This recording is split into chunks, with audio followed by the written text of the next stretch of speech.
Hi everybody, Pepper Basham here again, and I just wanted to thank you for being a part of this tour, for celebrating these books with me.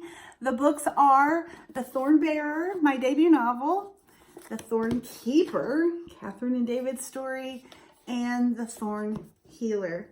All three are set in the early 1900s and take place during the time of World War I.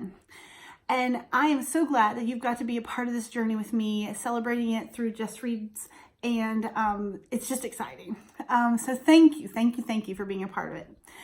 Today, I'm going to end this tour with talking about one of my favorite things about Catherine and David's story, and this is particularly about Catherine.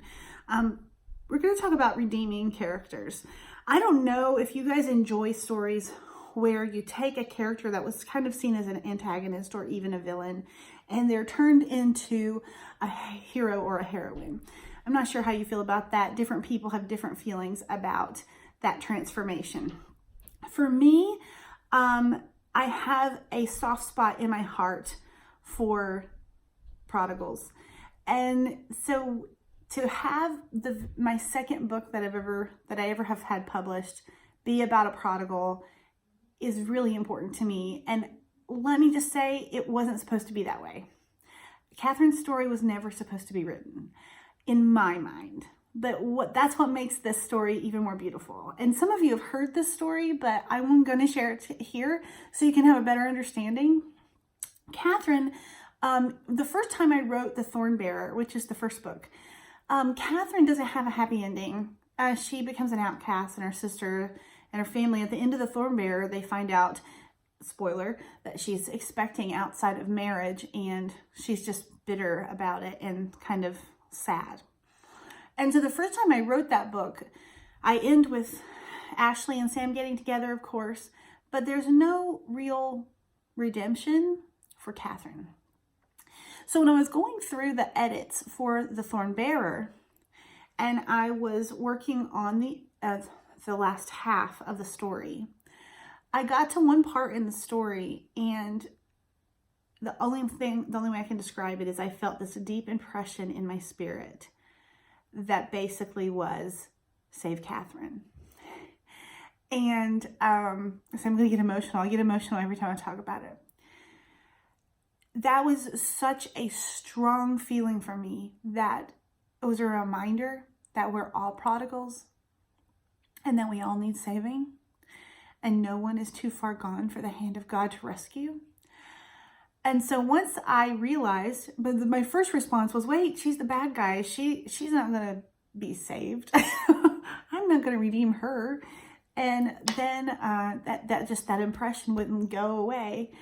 And I rewrote the last half of the book. And Catherine's story became book 2. It was really important for me to also make her salvation scene believable for her, because everybody's journey to the cross and to realization of their need for Jesus is different. Nobody's is the same.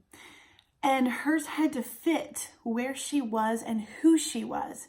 And so when I got to that point in the story of writing her salvation scene, it was really important to me to make it fit who she was. And I love that scene.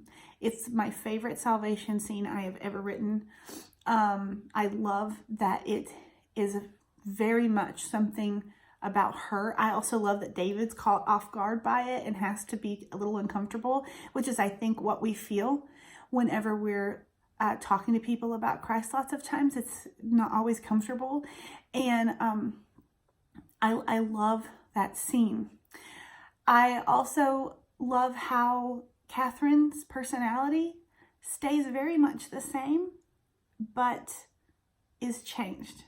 And I think that's so true for all of us. When we become a Christian, we may still very much be the same person, but God is taking those character traits that we already have and even redeeming those to make us more like Him. And I think I love seeing how God does that with Catherine in her story in The Thorn Keeper, and moving on a little bit further in The Thorn Healer. So I don't know if you are a big fan of Redeemed Rogues. I wrote another one with Alex Murdoch in the Mitchell's Crossroads series, and I love him too, because he's so broken. Catherine's so broken, and it's a great reminder that we're never too broken to be made whole.